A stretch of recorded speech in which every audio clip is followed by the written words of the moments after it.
ಮಕ್ಕಳು ಹಾಗೂ ಮೊಮ್ಮಕ್ಕಳು ಕೂಡ ಇವತ್ತು ಈ ಸ್ಟುಡಿಯೋಗೆ ಬಂದಿದ್ದಾರೆ. ಮೊದಲು ಪದ್ಮಾವತಿಯವರನ್ನು ಮಾತಾಡ್ಸೋಣಂತೆ. ನಿಮಗೆ ನಾನು ಕೇಳ್ತಾ ಇದ್ದೆ, ನಿಜವಾಗಲೂ ಮಕ್ಕಳಿಗೆ ಮಡದಿಗೆ ಟೈಮ್ ಕೊಡ್ಲಿಕ್ಕೆ ಆಗ್ತಿತ್ತಾ ಅಂತ. ಅವ್ರು ಕೂಡ ಹೇಳಿದರು ಎಷ್ಟೊಂದು ಭೀಕರವಾಗಿದ್ದು ಅಂದಿನ ದಿನಗಳು ಅಂತ. ಸೊ ನಿಮಗೆ ಅಪ್ಪಾಜಿಯವ್ರು ಕಂಡ್ರೆ ಏನು ಅನಿಸ್ತಿತ್ತು ಅವಾಗ, ಇವಾಗ ಏನು ಅನಿಸುತ್ತೆ? ನಿಜ, ನೀವು ಹೇಳಿದಾಗೆ ನಾವು ಬಾಲ್ಯದಲ್ಲಿ ಒಟ್ಟಿಗೆ ಇದ್ದರೂ ಕೂಡ ಮನೆಯಲ್ಲಿ, ಆದರೆ ಹೆಚ್ಚು ಸಮಯ ಕಳೆದಿದ್ದು ಅಮ್ಮನ ಜೊತೆನೆ. ಆದರೆ ಅದೇನೋ ಗೊತ್ತಿಲ್ಲ, ಅವ್ರ ವ್ಯಕ್ತಿತ್ವ ಹೇಗೆ ಅಂದರೆ ನಮ್ಗೆ ಯಾವತ್ತೂ ಅವರು ನಮಗೆ ಕೊರತೆ ಬರ್ದಂಗೆ ಕ್ವಾಲಿಟಿ ಟೈಮ್ ಕೊಟ್ಟಿದ್ದಾರೆ ಅಂತ ಹೇಳ್ಬೋದು. ನಮಗೆ ಉದಾಹರಣೆಗೆ ಅಪ್ಪಾಜಿ ಜೊತೆ ಎಲ್ಲರೂ ಹೊರಗಡೆ ಹೋದರೆ ಅವ್ರು ಇದ್ದಾರೆ ಅಂದರೆ ಒಂದು ಬಸ್ಸಲ್ಲಿ ಕರ್ಕೊಂಡು ಹೋಗಲಿ, ಎಲ್ಲೇ ಹೋಗಲಿ, ನಾವು ಚಿಕ್ಕವರಿದ್ದಾಗ ಒಂದು ರೀತಿ ತುಂಬ ಸೇಫ್ ಇದ್ದೀವಿ ಅನ್ನೋ ಭಾವನೆ ಸಿಗ್ತಾಯಿತ್ತು. ಪ್ರತಿ ದಿವಸ ನಮಗೆ ಟೈಮ್ ಕೊಡೋಕ್ಕಾಗದೆ ಹೋದರೂ ವರ್ಷದಲ್ಲಿ 1-2 ಸಾರಿ ನಮ್ಮನ್ನು ಹೊರಗಡೆ ಖಂಡಿತ ಕರ್ಕೊಂಡು ಹೋಗ್ತಾಯಿದ್ರು. ಹಾಗೆ ದೊಡ್ಡವರಾದ್ಮೇಲೆ ಇವನ್ ಹೊರಗಡೆ ಪ್ರವಾಸಕ್ಕೆಲ್ಲ ಒಟ್ಟಿಗೆ ಹೋಗಿ ಬರ್ತಾ ಇದ್ವಿ. ಅಲ್ಲ, ನೀವು ಚಿಕ್ಕವರಿದ್ದಾಗ ಯಾವಾಗಲೂ ಸ್ಕೂಲ್ಗೆ ಬರಬೇಕು ಅಪ್ಪಾಜಿ ಅವರು, ಸ್ಕೂಲು ಇರಲಿಲ್ಲ. ಯಾವಾಗಲೂ ಅಪ್ಪಾಜಿಯವ್ರ ಸ್ನೇಹಿತರು ಒಬ್ಬರು ಚಿಕ್ಕಣ್ಣ ಅಂತ ಇದ್ರು ಶಿಕಾರಿಪುರದಲ್ಲಿ, ಅವರು ಬಂದು ನಮ್ಮ ಸ್ಕೂಲ್ ಅಡ್ಮಿಷನ್ ಎಲ್ಲ ಮಾಡಿಸಿದ್ದಾರೆ. ಎಲ್ಲ ಮಕ್ಕಳಿಗೂ ಸ್ಕೂಲ್ ಅಡ್ಮಿಷನ್ ಹಾಗಾಗಿ ಅವ್ರಿಗೆ ಏನು ನೆನಪಿರುತ್ತೋ ಆ ಡೇಟ್ ಆಫ್ ಬರ್ತ್ ಕೊಟ್ಬಿಟ್ಟು ನಮ್ಮದೆಲ್ಲ ಅಡ್ಮಿಷನ್ ಆಗಿದೆ. ಅದು ಬೇರೆ ಸ್ಟೋರಿ ಇದೆ. ಆದರೆ ಪರವಾಗಿಲ್ಲ, ನಮಗೆ ಅದು ಯಾವುದೂ ಕೊರತೆ ಆಗಲಿಲ್ಲ. ಯಾಕಂದರೆ ಅವ್ರು ಯಾವಾಗ ನಾವು ಜೊತೆಯಲ್ಲಿ ಇದ್ವಿ ಅಂದರೆ ಆ ಟೈಮ್ ನಮಗೆ ತುಂಬ ಒಳ್ಳೆ ರೀತಿ ನಮಗೆ ಸಮಯ ಕೊಟ್ಟಿದ್ದಾರೆ.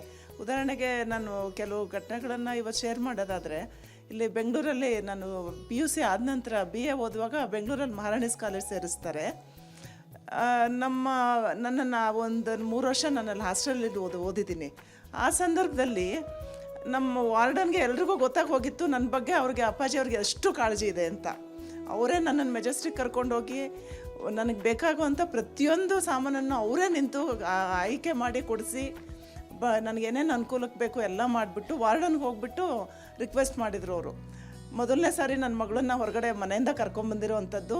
ಅವಳು ಟೈಮಿಗೆ ಸರಿಯಾಗಿ ಹೋಗಿ ಊಟ ಮಾಡ್ತಾಳೋ ಇಲ್ವೋ, ನೀವು ದಯವಿಟ್ಟು ಅವಳನ್ನು ಗಮನಿಸಬೇಕು. ವಾರ್ಡನ್ಗೆ ಅವರು ರಿಕ್ವೆಸ್ಟ್ ಮಾಡಿ ಹೋದಾಗ ಅವ್ರಿಗೆ ಒಂಥರ ಆಗೋಯ್ತು ಮನಸ್ಸಿಗೆ. ಆಮೇಲೆ ಅವ್ರು ಹೇಳ್ತಾಯಿದ್ರು, ನಿಮ್ಮ ತಂದೆಗೆ ನಿನ್ನ ಬಗ್ಗೆ ಎಷ್ಟು ಕಾಳಜಿ ನಮ್ಮ ಅಂಥೇಳಿ. ಹೀಗೆ ಅವ್ರು ಯಾವಾಗ್ಲೂ ಅಲ್ಲಿಂದ ಈಗಿನವರೆಗೂ ಕೂಡ ನಮಗೆ ಅವರ ಕಾಳಜಿ, ಅವ್ರು ನಮಗೆ ತೋರಿಸಿರೋ ಒಂದು ಪ್ರೀತಿನಲ್ಲಿ ಯಾವತ್ತೂ ಕೊರತೆ ಇಲ್ಲ. ಉಮಾದೇವಿಯವರು, ನಿಮ್ಮ ಏನಾದರೂ ಕೆಲವೊಂದಿಷ್ಟು ಘಟನೆಗಳು ನೀವು ನೆನಪಿಸಬಹುದಾದರೆ? ಟು ಬಿ ಫ್ರ್ಯಾಂಕ್, ತಂದೆಯವರು ನಮಗೆ ಟೈಮ್ ಕೊಟ್ಟಿಲ್ಲ ಅಂತ ಹೇಳೋದಕ್ಕಿಂತ ತಂದೆಯವರು ಯಾವಾಗ ಮನೆಯಿಂದ ಹೋಗ್ತಾರೋ ಅಂತ ಹೇಳಿ ಕಾಯ್ತಾ ಇದ್ದ ಸಂದರ್ಭಗಳು ಉಂಟು. ಅಷ್ಟೊಂದು ಸ್ಟ್ರಿಕ್ಟಾಗಿ ಬೆಳೆಸಿದ್ವಿ. ನಮ್ಮ ದಿನಚರಿ ಇರ್ಬೋದು, ಮತ್ತೊಂದು ಅಮ್ಮ ಅಪ್ಪ ಇಬ್ಬರೂ ತುಂಬ ಸ್ಟ್ರಿಕ್ಟಾಗಿ ಬೆಳೆಸ್ತಾ ಇದ್ರು. ಸೊ ತಂದೆಯವರು ಇರೋಷ್ಟು ಹೊತ್ತು ಮನೆಯೆಲ್ಲ ಸಿಕ್ಕಾಪಟ್ಟೆ ಬ್ಯುಸಿ ಇರ್ತಾಯಿತ್ತು. ಹಾಗಾಗಿ ಅವರೆಲ್ಲರೂ ಊರಿಗೆ ಹೊರಟ್ಬಿಟ್ರೆ ನಮಗೆ ತುಂಬ ಖುಷಿ ಆ್ಯಕ್ಚುಲಿ. ಯಾಕಂದರೆ ಅವಾಗೆಲ್ಲ ಕಮ್ಯುನಿಕೇಷನ್ ಇಲ್ಲದೆ ಇರೋ ಕಾಲ, ಟೆಲಿಫೋನ್ ಇರ್ತಾ ಇರಲಿಲ್ಲ. ಬೆಳಗಾಗೆದ್ರೆ ನಮ್ಮ ತಂದೆಗೆ ನಾನು ಅವ್ರ ಕಾರ್ಯಕರ್ತರ ಮನೆಗಳಿಗೆ ಹೋಗಿ ಕರೆದು ಬರೋದು ನನ್ನ ಫಸ್ಟ್ ಡ್ಯೂಟಿ. ಬೆಳಗ್ಗೆ ಎದ್ದು ರೋಡ್ನಲ್ಲಿ ಓಡ್ಕೊಂಡು ಹೋಗ್ತಾ ಇದ್ದೆ. ಸೊ ಬೆಳಗ್ಗೆ ಅದೊಂದು 3-4 ಲೀಡರ್ಸನ್ನು ಕರೆದು ಬರೋ ಡ್ಯೂಟಿ, ಈ ಥರ ಏನೇನೋ ಇರ್ತಾಯಿತ್ತು. ಸೊ ಫಾದರ್ ಊರಲ್ಲಿಲ್ಲ ಅಂದರೆ ಅದು ಯಾವುದೋ ನನಗಿಲ್ಲ ಅಂತೇಳಿ ಖುಷಿ ಪಡ್ತಾ ಇದ್ದೆ. ಆ ಕಾಲ ಇತ್ತು. ಈಗಾಗಲೇ ಅಕ್ಕ ಹೇಳ್ದಂಗೆ ಸಿಕ್ಕಾಪಟ್ಟೆ ಕ್ವಾಲಿಟಿ ಟೈಮ್ ಅವ್ರು ನಮಗೆ ಕೊಟ್ಟಿದ್ದಾರೆ. ಒಂದು ಪದ್ಮಕ್ಕಂದು ಮದುವೆ ಆದಾಗ ಐ ಥಿಂಕ್ ಶಂಕರ್ರಾವಿಗೆ ಹೇಳ್ತಾ ಇದ್ದಿದ್ದು, ನಾನು ಇದ್ದೆ ಅವತ್ತು ಹಿಂದ್ಗಡೆನೇ ನಿಂತಿದ್ದೆ.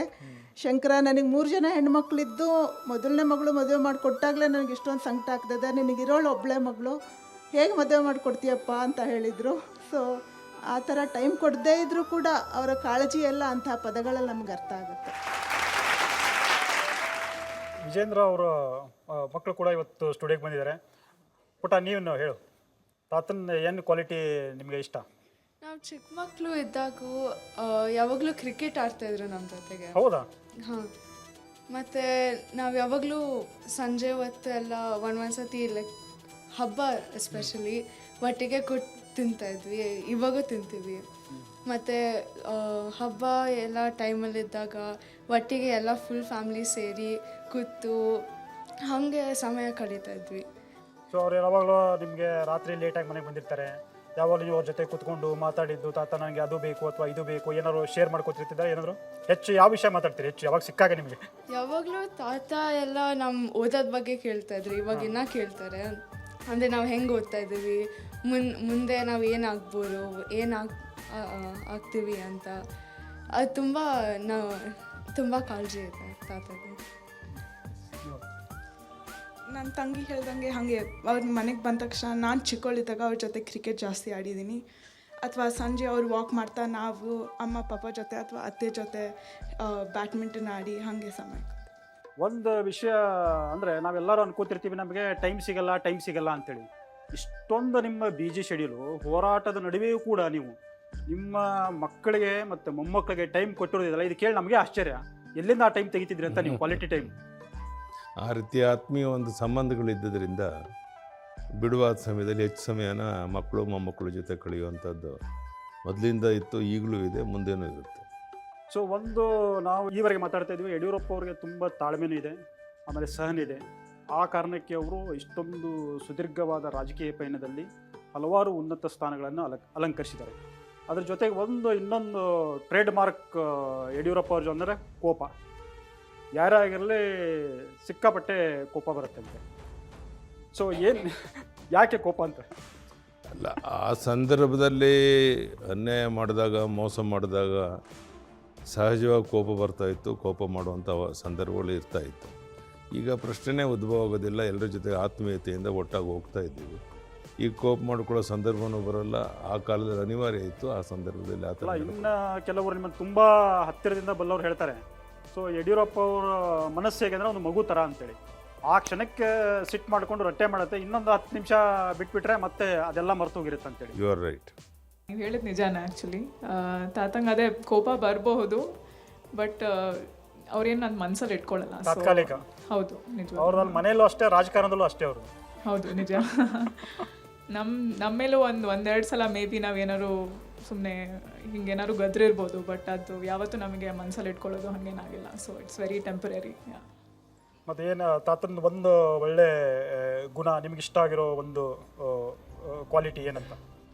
ನನಗೇನು ಇಷ್ಟ ಪರ್ಸ್ನಲಿ ಅಂದರೆ, ಅವರು ಏನೇ ಕಷ್ಟ ಅವ್ರು ನೋಡಿರ್ಬೋದು ಅಥವಾ ಯಾವುದೇ ಸೋಲ್ ನೋಡಿರ್ಬೋದು, ಅದ್ರ ಬಗ್ಗೆನೇ ಯೋಚನೆ ಮಾಡ್ಕೊಂಡು ಕುಗ್ಗೋದಿಲ್ಲ.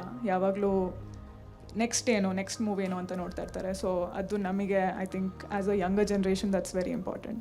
ನಮಗಾಗ ಯಾವಾಗಲೂ ಅವರು ಯಾವುದೇ ಸಂದರ್ಶನಕ್ಕೆ ಬರಲ್ಲ, ಏನು ಅವ್ರ ಹತ್ರ ಏನಿರಲ್ಲ, ಒಂದು ಸಣ್ಣ ಚಿಕ್ಕ ಚೀಟಿ ಇರುತ್ತೆ ಅಷ್ಟೇ. ಆದರೆ ಇಡೀ 4 ಗಂಟೆ ಮಾತಾಡ್ತಾ ಇರ್ಬೇಕಾರೆ. ನೀವು ತಾತನ ಬಗ್ಗೆ ಒಂದು 4 ಮಾತು. ತಾತ ಅವ್ರು ಮೊದಲನೇ ಬಾರಿ ಚೀಫ್ ಮಿನಿಸ್ಟರ್ ಆದಾಗ ಅವರು ಮನೆಗೆ ಬಂದಿದ್ದರು. ನನಗಿನ್ನೂ ಸಣ್ಣ ವಯಸ್ಸು, ಸೊ ಇನ್ನೂ ಏನಾಗ್ತಿದೆ ಅಂತ ಅರ್ಥ ಆಗಲಿಲ್ಲ. ಸೊ ಅಮ್ಮ ಬಂದು ಹೋಗೋ ವಿಶ್ ಮಾಡು ತಾತ, ಈ ತಾನೇ ಚೀಫ್ ಮಿನಿಸ್ಟರ್ ಆಗಿದ್ದಾರೆ ಅಂದರು. ನಾನು ಹೋಗಿ ತಾತ ಹ್ಯಾಪಿ ಬರ್ಡೇ ಅಂತಿದ್ದೆ.